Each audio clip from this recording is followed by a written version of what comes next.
Where did evil come from, and where did it originate? Very good question, Josie.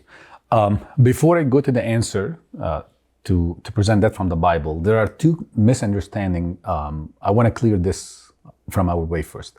The first one is the fatalism. What means is, when someone get in trouble or financial crisis or somehow get in pain or results of cancer came out and tested positive and that person is suffering somehow, and you want to encourage that person and you go to him and say, you know what, God be with you, God comforts you, God sees that, maybe God allowed that. And unintentionally, I'm not saying all of us do this, but some of us, kind of like when you say God allowed it, kind of you want to say that God wanted it. And that's the fatalism. And that's completely not in the Bible. That's not biblical whatsoever.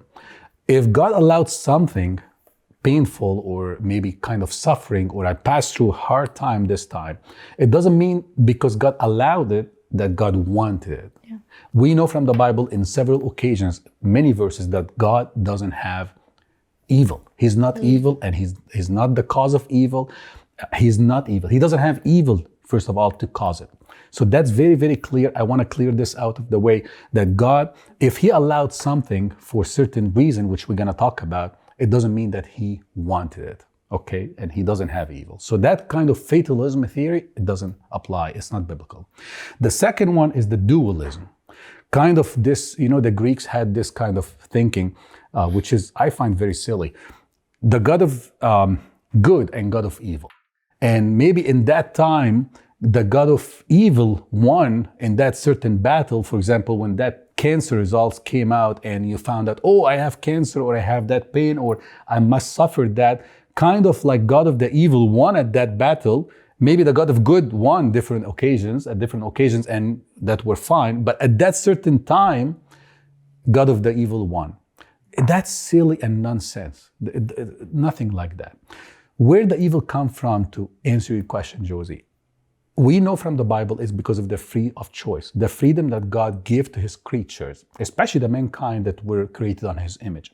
He gave them that kind of freedom to choose. And based on that freedom, we choose good, but at the same time, because we have that capacity to choose, we choose evil sometimes.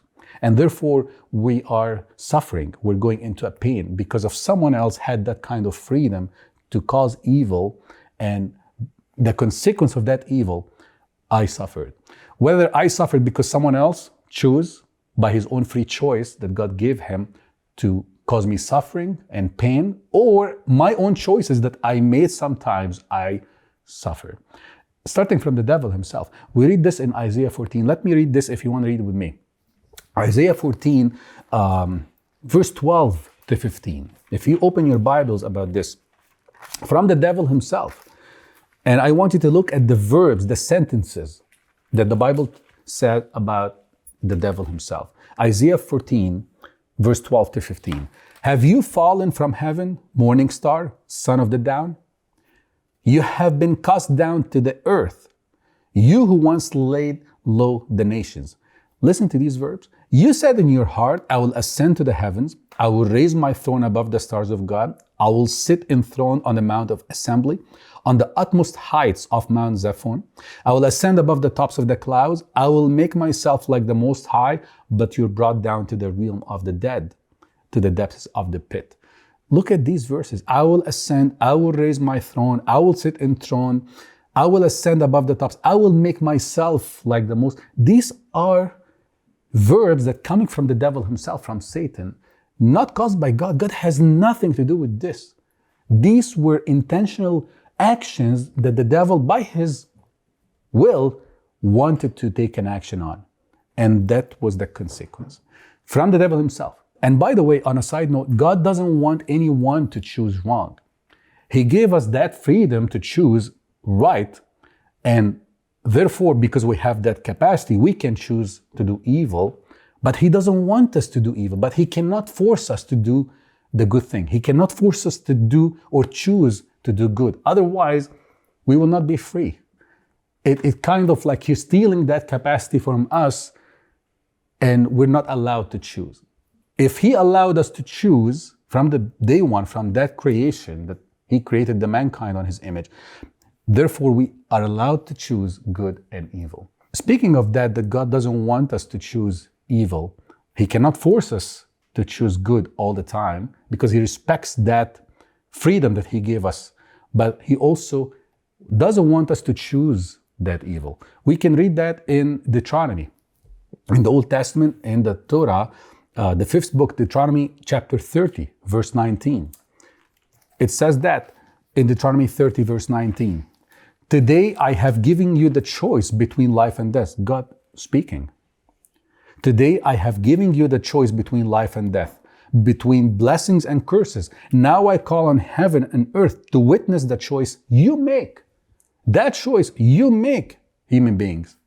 Oh, that you would choose life so that you and your descendants might live. But you have to choose. There is life and there is death. There are blessings and curses. I want you to choose the good thing, but I cannot force you. You have to make that choice so you can live. I hope that's very clear. So where the evil comes from has nothing to do with God. And if God allowed certain suffering and pain I'm passing through, which we're going to talk about maybe in a few minutes, that for a reason, but it doesn't mean that God is evil. It's coming from our own free choices that we make, and some of them are good, some of them are evil. And he hopes that we choose always to be making good choices, but he cannot force us to do that. It's our free choice. Mm-hmm. Clear?